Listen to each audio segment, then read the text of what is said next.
This is the Aftermarket Radio Network.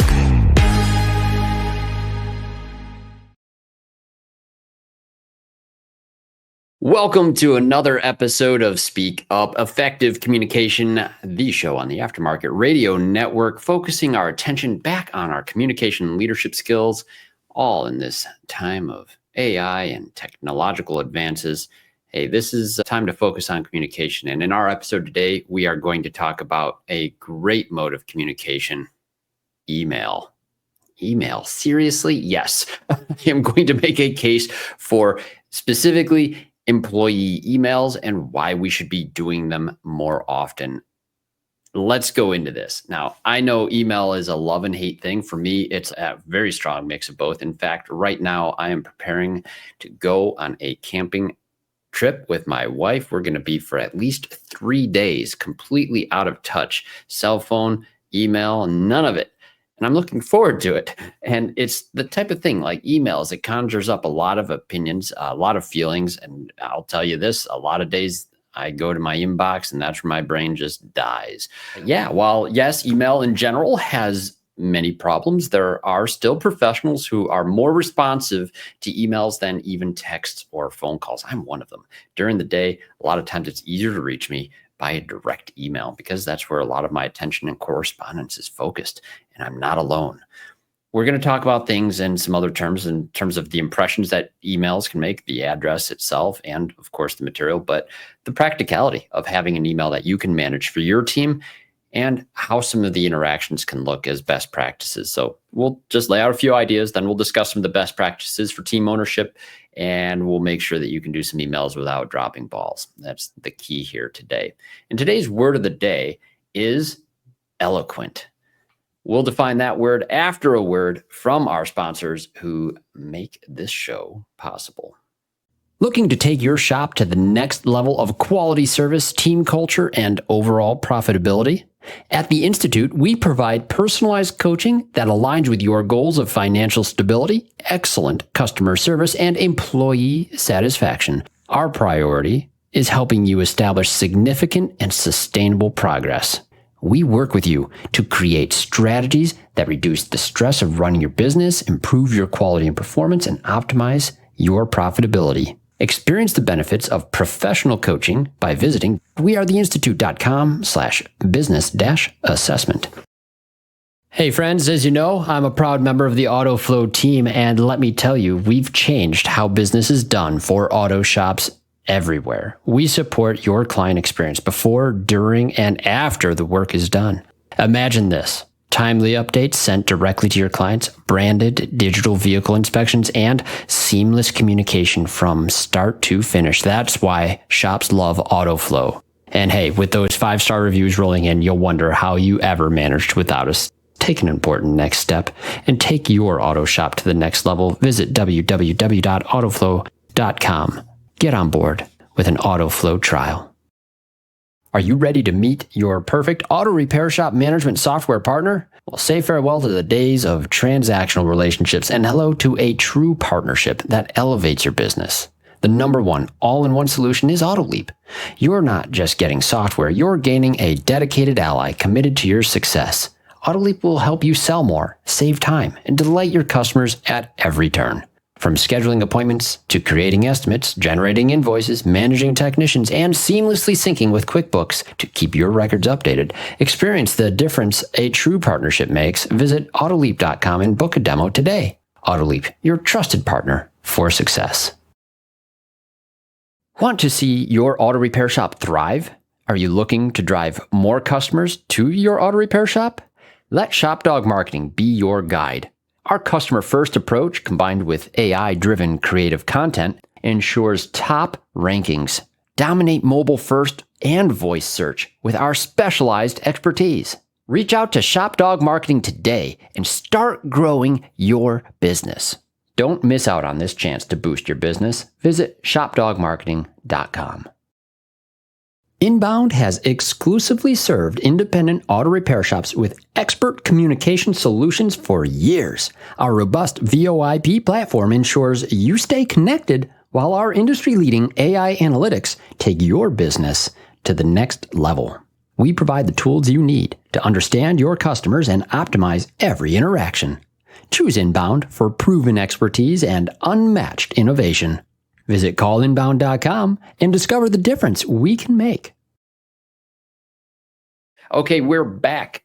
And our word of the day is eloquent, a perfect word for writing emails. Everyone wants to write an eloquent email, but did you know the definition? It surprised me just a little bit. Familiar word.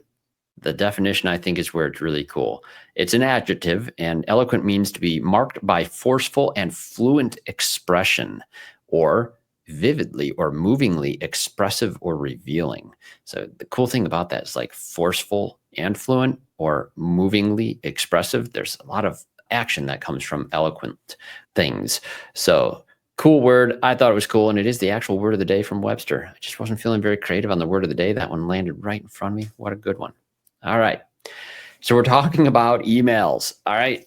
In the aftermarket and truly countless other small businesses, it's very, very common to see email interaction with people using public domain email addresses or just common domains. This can be from the casual gmail.com, iCloud.com, or yahoo.com, or it could be the older email suffixes like AOL.com, Hotmail.com, or even Netscape.com. Came across one the other day. Haven't seen that one in a while. AOL is not terribly uncommon. We see some of those periodically. But there's those casual, there's the older, but I'll also say there is what I will call a serious email, those that use their own custom domain names. Look, first and foremost, we all use some of those casual and older email suffixes. I still have an SBC Global email. I have a Gmail account. I have those for various purposes and reasons. Some of them are typically not for my day-to-day correspondence. It's where I'll allow promotional emails to go. There's lots of other ways you can structure this. Since we all use those, I don't want to come down and say like they're all bad or not useful. A lot of reasons why they're very practical and simple. There is, however, just no denying that a casual suffix feels a little bit like an afterthought when you're in a business setting. If you're working with a business that is using an @gmail.com, it means that, well, they just went to Gmail and typed in their business name to find a Gmail address. There's not anything else that went to it, and it's generally free. And free doesn't really belie a lot of intention behind it. It's a simple way to get something going for simple correspondence. Doesn't say I'm serious about this. And it might seem like not the best way to reach this business, which may be true. But if you are sending an email from your shop, perhaps you have an important link you need your customer to open, like you're sending a digital vehicle inspection by email and you have a Gmail account, I would say that anything with a link to click on, it's best if it's not from rando@gmail.com. If you're networking, applying for a job, or running any kind of transaction, a more serious email suffix does appear more professional. It stands out and it will build more trust. So that is going to get better engagement. It seems judgy. And is this a game changer? I would say probably not always.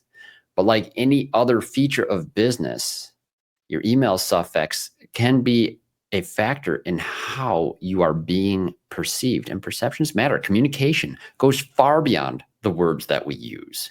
It absolutely involves our outward appearances, even our digital appearance.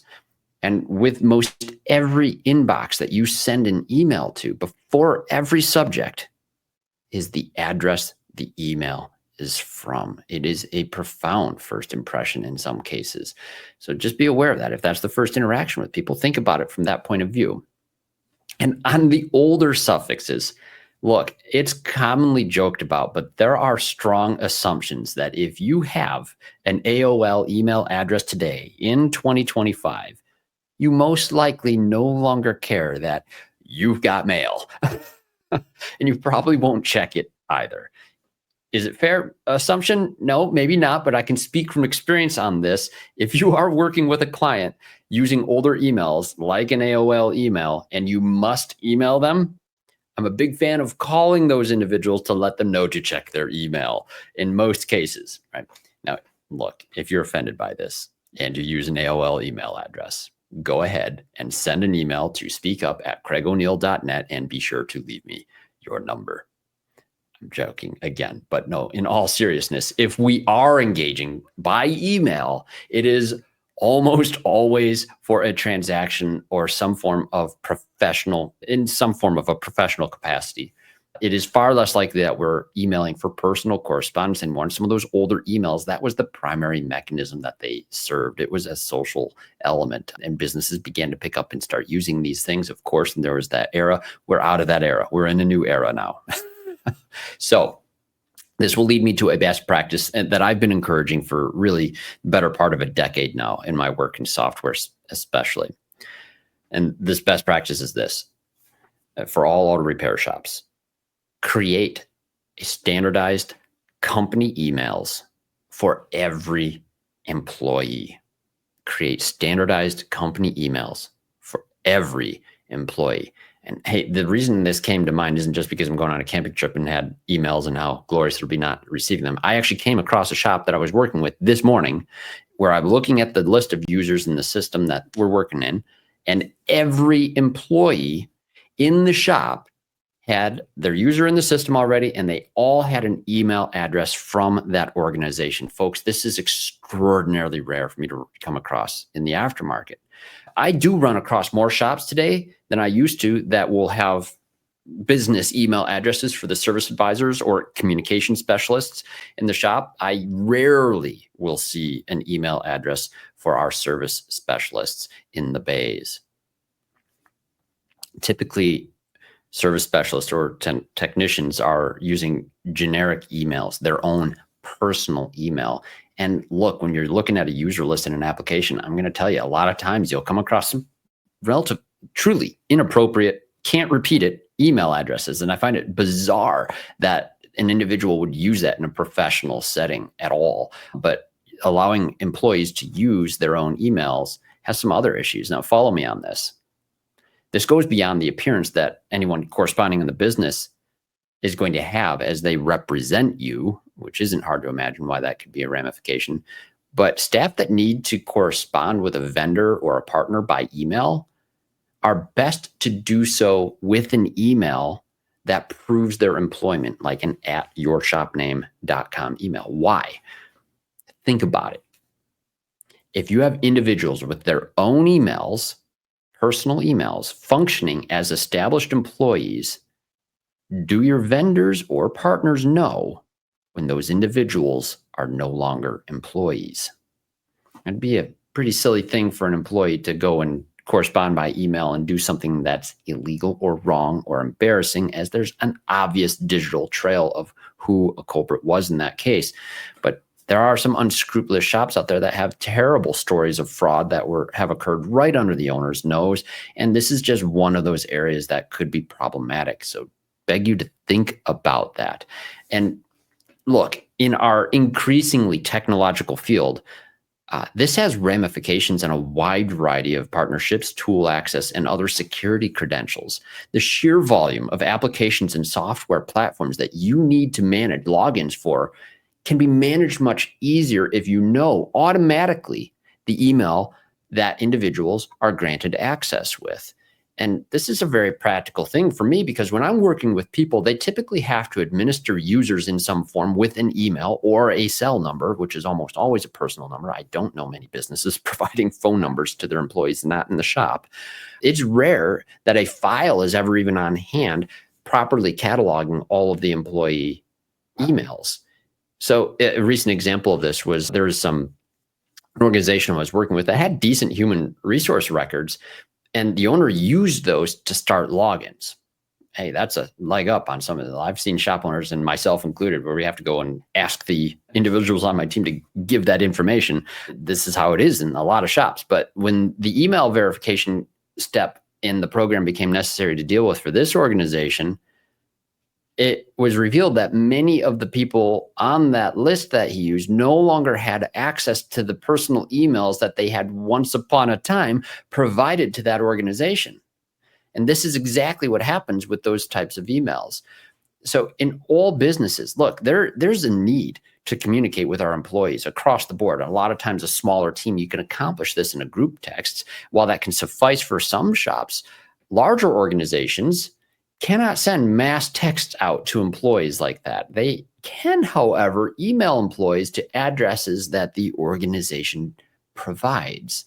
It's more secure and it's more structured, and you can actually set expectations and manage them around those emails. Look, working in software, again, all my team members are expected to receive and respond to emails. There are often high volumes of correspondence that are done through that channel. Since we know it can get cluttered, there's also some steps that we can take to manage that clutter.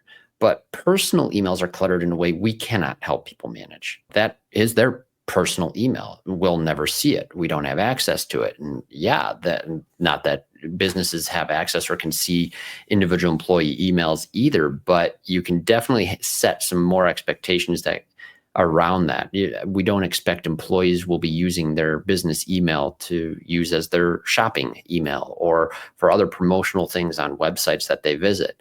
That's going to be kept clean for work purposes only, and to do otherwise would be silly. That's I feel an important point. And a lot of people overlook this, but there are costs in providing emails to individuals on our team, but there's a benefit to it as well. And it does open up some additional channels of reliable communication. I hope that's clear.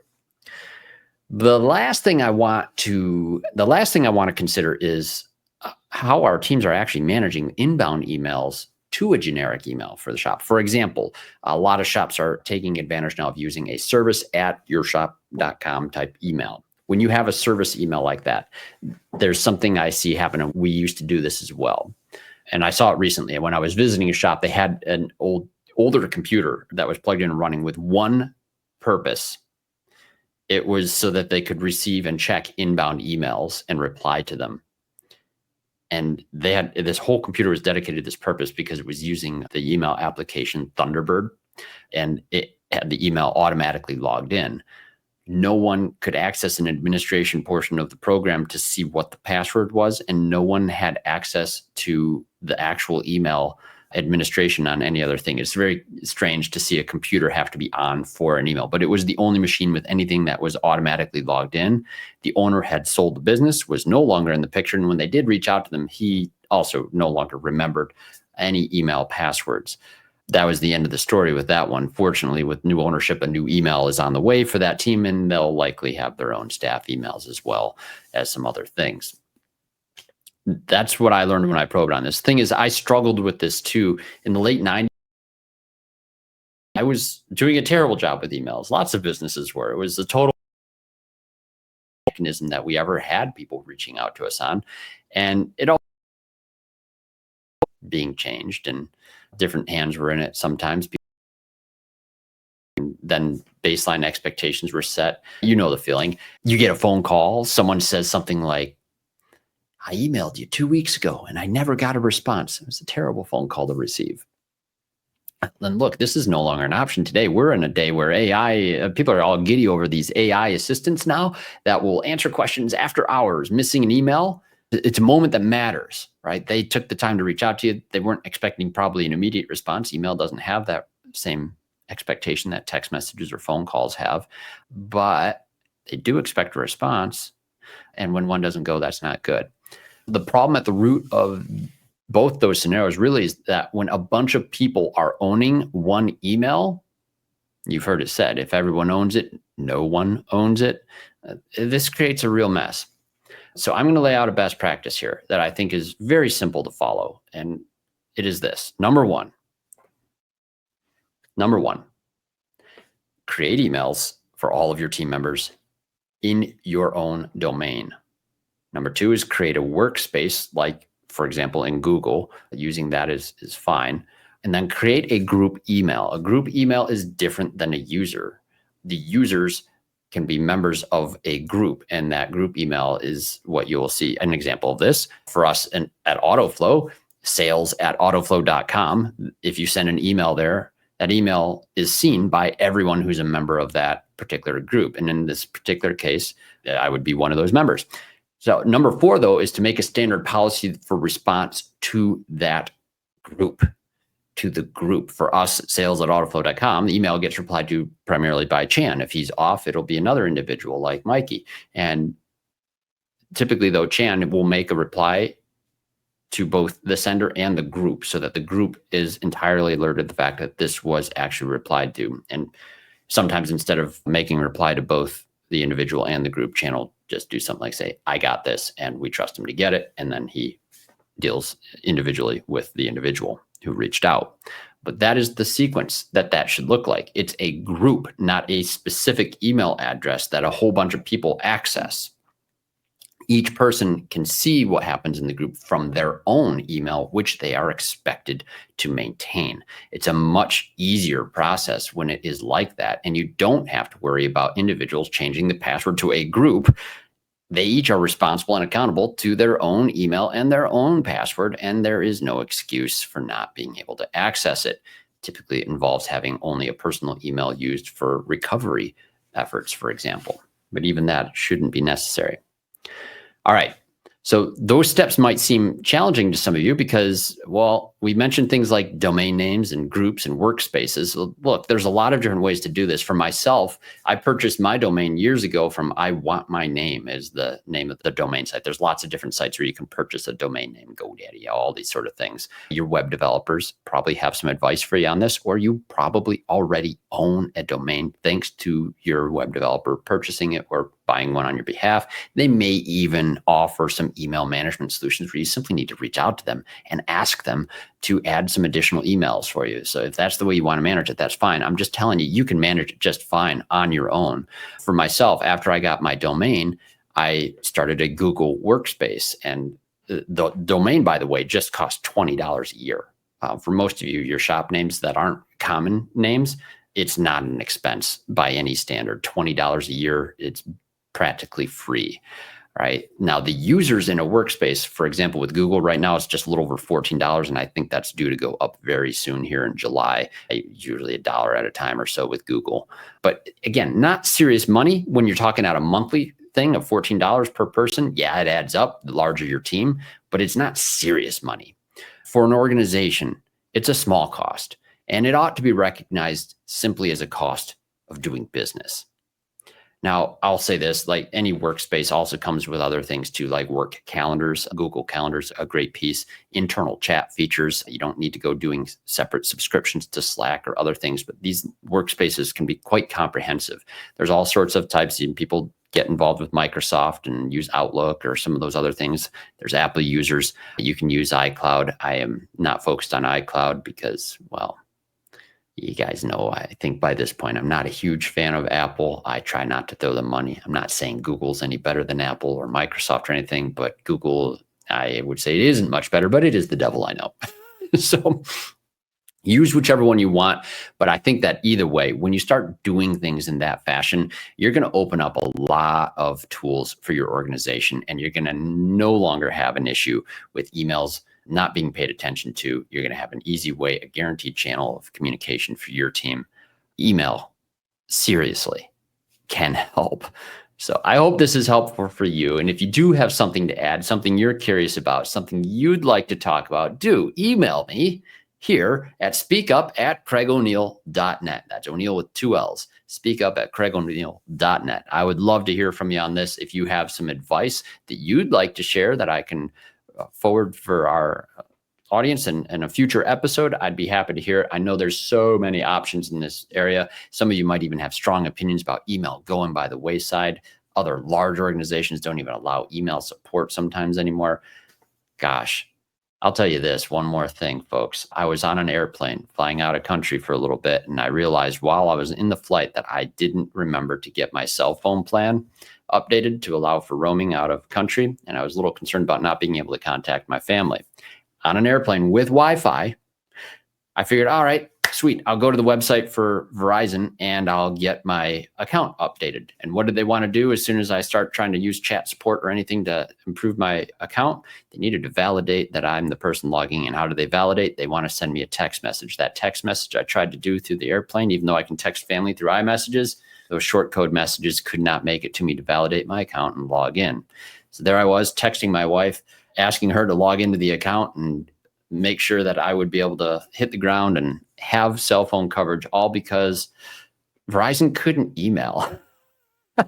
It was maddening. Had they simply been able to email, I was able to access my email just fine, and they never even offered the option to do a verification in that mode.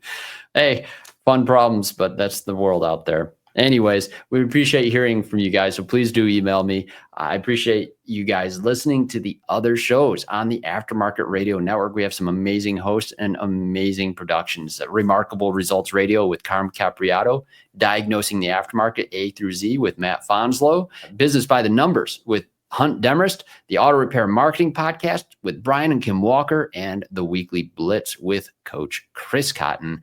And once again, thank you so much to our sponsors. Thank you for joining us. I will definitely be emailing all of you my thanks. We've really appreciated everything over this half of the year already. To all you listeners, thank you so much again. Now get out there, listen up, speak up, and hey, don't neglect your emails, even though I will be for just about 3 days. It'll be fine. Thank you. You've been listening to Speak Up, Effective Communication with Craig O'Neill on the Aftermarket Radio Network.